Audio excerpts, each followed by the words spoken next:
Welcome to my channel achieve with astro Sudha. आप सबको astrologer सुधा वाथवा बेदी की प्रेम भरी नमस्ते। आज के हम एपिसोड के अंदर एक बहुत ही इंटरेस्टिंग टॉपिक जो कि सबकी लाइफ के लिए बहुत इम्पॉर्टेंट रोल प्ले करता है और सबको एक जानने की बहुत इच्छा रहती है कि मेरा स्पाउस कैसा होगा, मेरी जिससे शादी होनी है उसका स्वभाव कैसा होगा, उसका रोल मेरी लाइफ में क्या रहेगा।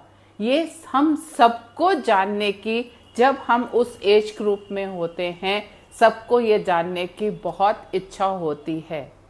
या जब हम कोई मुश्किल फेस कर रहे होते हैं उस रिलेशनशिप के अंदर, तो भी हम जानना चाहते हैं कि ऐसा क्यों है, क्यों हो रहा है इस तरह की प्रॉब्लम्स मेरी लाइफ के अंदर। तो एक बहुत ही सिंपल फॉर्मूला जो कि हम वैदिक एस्ट्रोलॉजी के अंदर, जिसमें हम जैमिनी एस्ट्रोलॉजी को भी मिक्स करके आपके साथ आज मैं डिस्कस करने जा रही हूँ। और आप ये देखेंगे कि ये इतना सिंपल सिस्टम है और आप इस पे लगा के अपने घर में जितने भी आपके पेरेंट्स हैं, भाई बहन हैं, आपके फ्रेंड्स हैं जिनकी शादी हो चुकी है, आप उसके ऊपर इसको अप्लाई करके देखिएगा कि क्या ये जो सिस्टम से कुछ जो निकल के आ रहा है, क्या वो बिहेवियर या उस तरह की आप नेचर देखते हैं उनके स्पाउस के अंदर। इसके लिए आपको दो चीज़ों को समझना ज़रूरी है। पहले तो अगर हम जैमिनी एस्ट्रोलॉजी की बात करते हैं तो हर प्लैनेट को हमने एक मतलब डिग्रीज के हिसाब से उसका एक नाम होता है। आत्मकारक, अमात्य कारक, मातृकारक, भृत्य दारा कारक, ऐसे हम सातों प्लैनेट्स को एक एक नाम देते हैं उनकी डिग्री के ऑर्डर में। आज हम बात करेंगे केवल दारा कारक की। दारा कारक क्या है, वो हमारे स्पाउस को रिलेट करता है। और आपने दारा कारक कैसे देखना है अपने चार्ट के अंदर, वो प्लैनेट जो सबसे कम डिग्री का है। यानी कि आप ये देखिए, आपका कोई भी प्लैनेट है उसकी डिग्री जो है वो 0, 1 से लेके 30 तक जाएगी, 29, 59 तक जाएगी। ऐसे ही 0.01 से लेके आपका स्टार्ट होगा। जब किसी राशि में भी एक राशि जो है उसकी जो टोटल 30 डिग्री की होती है, जब एंटर करता है प्लैनेट तो बिल्कुल 0 डिग्री से स्टार्ट करते हैं 0.1 से, और 29 पर 59 पे हम उसको खत्म करते हैं। तो आपको ये देखना है सबसे पहले कि आपके चार्ट के अंदर कौन सा प्लैनेट है जिसकी डिग्री सबसे कम है। आप ये नोट करिए, प्लैनेट्स आप कौन से लेंगे, 7 प्लैनेट लेंगे जिनकी फिजिकल बॉडी है। इसमें हम राहु केतु को एक्सक्लूड कर देते हैं। They are the shadowy planet, they are not considered in this. यानी कि sun, moon, Mars, Mercury, Venus, Jupiter, Saturn, इन 7 प्लैनेट्स में से आप ये चेक करिए कि आपके चार्ट में कौन सा प्लैनेट जो है वो सबसे कम डिग्री का है।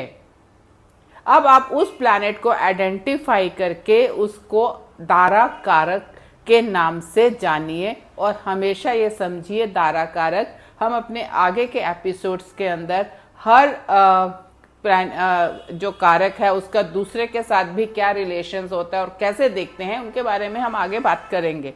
आज जो बात हम केवल कर रहे हैं कि दारा कारक हमारे स्पाउस के बारे में हमें क्या इंडिकेशंस देता है। दारा कारक जो है वो हमारे स्पाउस का प्लैनेट है। अब आपने दारा कारक आइडेंटिफाई कर लिया अपने चार्ट के अंदर। सेकेंड चीज आपने ये आइडेंटिफाई करनी है कि वो कहाँ पर प्लेस्ड है। कहाँ से हमारा मतलब कि स्थिर राशि, चर राशि या ड्यूअल राशि। आपको बताया गया है पहले एपिसोड्स के अंदर कि जो आपकी 1, 4, 7, 10 ये जो राशिज हैं ये चर राशिज होती हैं। ऐसे ही आपकी 2, 5, 8, 11 ये आपकी स्थिर राशि हैं। और फिर 3, 6, 9 12 ये आपकी डुअल राशि है।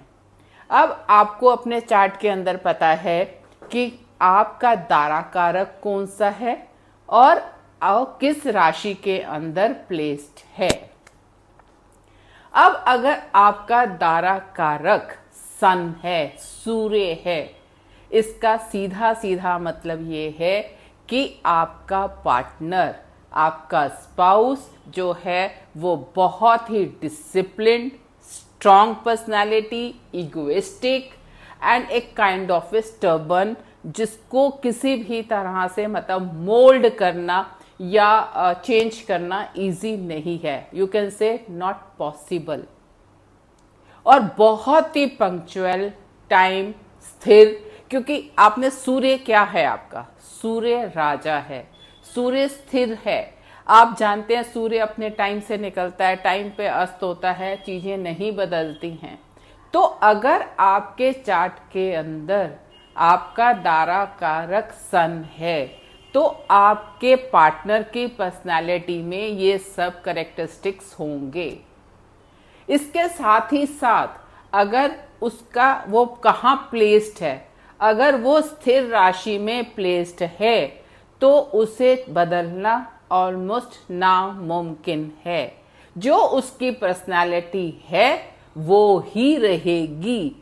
जैसे अगर आप ये सोचे कि कल को मैं उसको अपने स्टाइल में बदल लूंगा, या आप ये देखते हैं कि हमारे लड़ाई झगड़े हो रहे हैं और फिर भी उसके बावजूद भी कोई चेंज नहीं है कुछ, आप नोटिस करिए कि आपके जो पार्टनर है उसका दारा कारक कहीं सन तो नहीं है, क्योंकि सन बहुत ही ज्यादा डिसिप्लिन्ड, टाइम बाउंड और बहुत ही स्ट्रॉन्ग पर्सनालिटी के स्पाउस आपको मिलते हैं।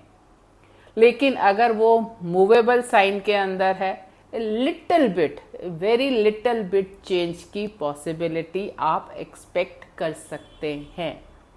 और ड्यूअल साइन के अंदर सन के साथ पॉसिबिलिटी नहीं होती डबल फेस की, लेकिन स्टिल एट टाइम्स आप ये देखेंगे कि आपका जो पार्टनर है, क्योंकि जब दारा कारक स्थिर साइन के अंदर आ जाते हैं तो उस केस के अंदर जो उसकी ट्रेड्स हैं, करेक्टरिस्टिक्स हैं, उसे बदलना बहुत मुश्किल है।